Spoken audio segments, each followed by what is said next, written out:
Terapi nutrisi untuk diabetes mellitus tipe 2. Terapi nutrisi medis merupakan bagian penting dari penata laksanaan diabetes mellitus secara komprehensif. Kunci keberhasilan adalah keterlibatan secara menyeluruh dari anggota tim dokter, ahli gizi, petugas kesehatan lainnya, serta pasien dan keluarga. Prinsip pengaturan makan pada pasien diabetes mellitus tipe 2 hampir sama dengan anjuran makan untuk masyarakat umum, yaitu makanan yang seimbang dan sesuai dengan kebutuhan kalori dan zat gizi masing-masing individu. Pada pasien diabetes mellitus perlu diberikan penekanan mengenai pentingnya keteraturan jadwal, jenis dan jumlah kandungan kalori, terutama pada mereka yang menggunakan obat yang meningkatkan sekresi insulin dan terapi insulin itu sendiri. Komposisi makanan yang dianjurkan terdiri dari karbohidrat, dianjurkan 45-60% dari asupan gizi, terutama yang berserat tinggi.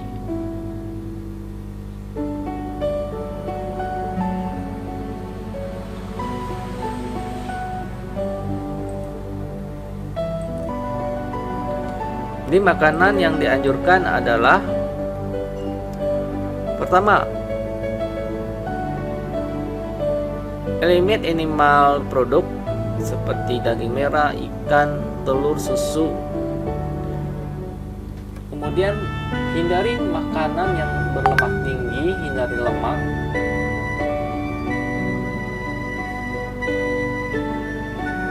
Kemudian makan mengkonsumsi serat 40 gram per hari yang didapatkan dari sayuran, buah-buahan,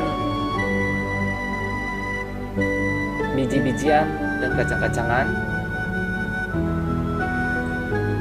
Kemudian makan karbohidrat yang mempunyai glycemic index yang rendah.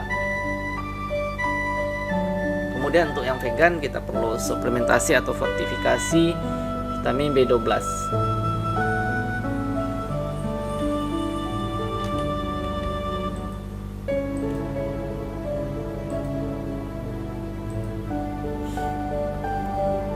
Pembatasan karbohidrat total lebih kurang 130 gram per hari tidak dianjurkan.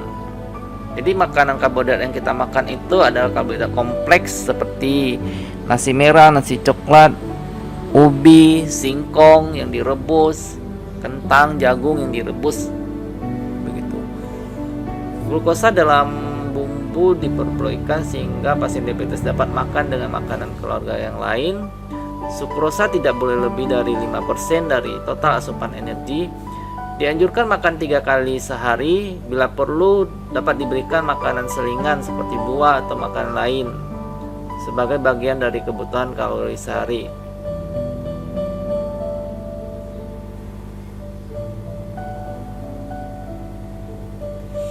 Lemak, asupan lemak yang dianjurkan adalah 20-25% kebutuhan kalori dan tidak diperkenankan melebihi 30%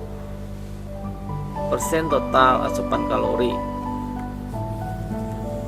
Komposisi yang dianjurkan adalah lemak jenuh safa di bawah 7%, lemak tidak jenuh ganda di bawah 10%. Selebihnya adalah lemak tidak jenuh tunggal atau mufa sebanyak 12-15%. Rekomendasi perbandingan lemak jenuh dan lemak tidak jenuh tunggal, lemak tidak jenuh ganda adalah 0,8 berbanding 1,2 dan 1. Bahan makanan yang perlu dibatasi banyak mengandung lemak jenuh trans seperti daging yang berlemak atau goreng-gorengan. Lemak jenuh itu seperti dari hewani, telur, susu, daging, ikan, kemudian dari minyak kelapa, minyak kelapa sawit. Kemudian konsumsi kolesterol yang dianjurkan lebih kurang dari 200 gram per hari. Protein Pada pasien dengan nefrotik diabetik perlu penurunan asupan protein menjadi 0,8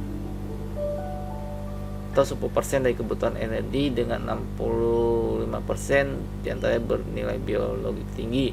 Jadi untuk yang vegan kita perlu memakan konsumsi protein nabati seperti dari kacang-kacangan, biji-bijian, produk kedelai, tahu, tempe.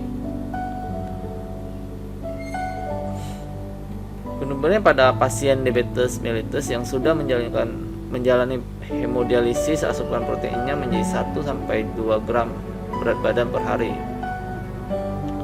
Sumber protein pada yang vegan adalah kacang-kacangan, tahu, tempe.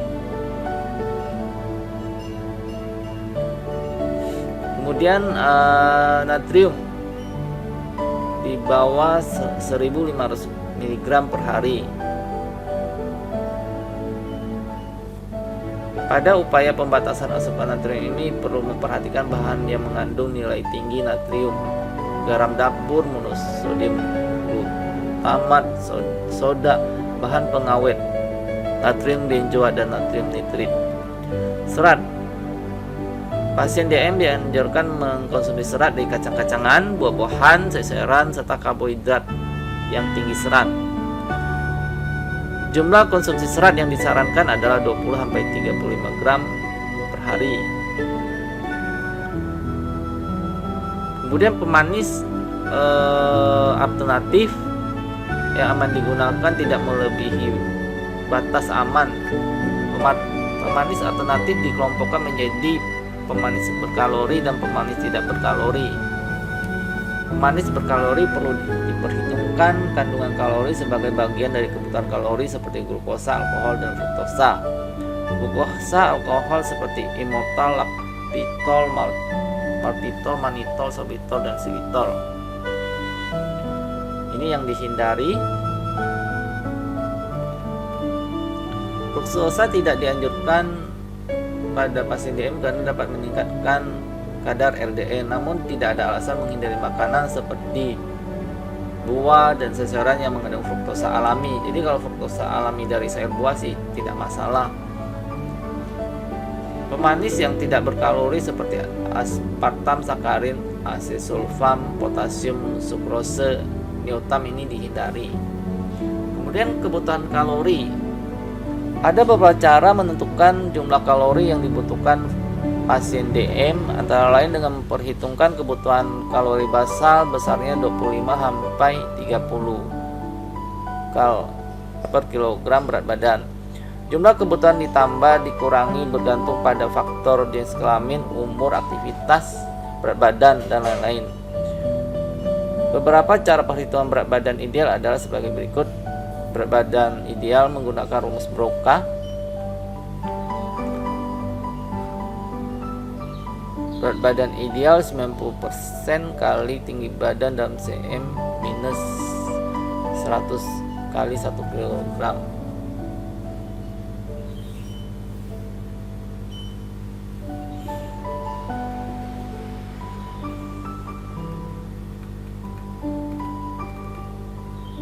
Jadi ada faktor-faktor yang menentukan kebutuhan kalori, antara lain jenis kelamin.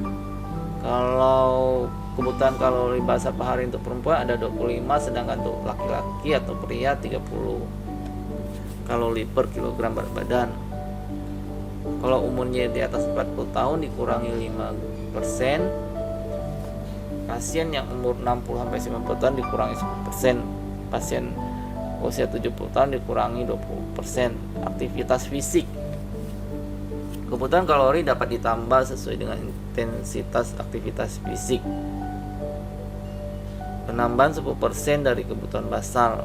Penambahan 10% pasien aktivitas ringan. Penambahan 10% pada aktivitas sedang. Penambahan 40% pada aktivitas berat.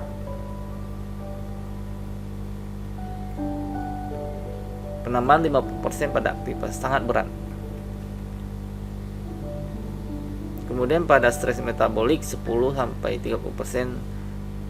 tergantung berat stres metabolik. Berat badan pada pasien DM yang gemuk, kebutuhan kalori dikurangi sampai 30% tergantung tingkat kegemukan. Pasien DM yang kurus kebutuhan kalori ditambah 20 sampai 30% sesuai dengan kebutuhan untuk meningkatkan berat badan. Jumlah kalori yang diberikan adalah 1000 sampai 1200 kilokal untuk wanita dan 1200 dan 160 kilokal per hari untuk pria. Secara umum makanan siap saji dan jumlah kalori terhitung komposisi tersebut di atas dibagi menjadi 3 porsi, pagi, siang dan sore, serta 2 sampai 3 porsi diantaranya. Tetapi pada suatu kelompok tertentu perubahan jadwal jumlah dan jenis makanan dilakukan sesuai dengan kebiasaan. Untuk pasien diabetes yang mengidap penyakit lain, pola pengaturan makan disesuaikan dengan penyakit penyerta. Terima kasih, semoga bermanfaat.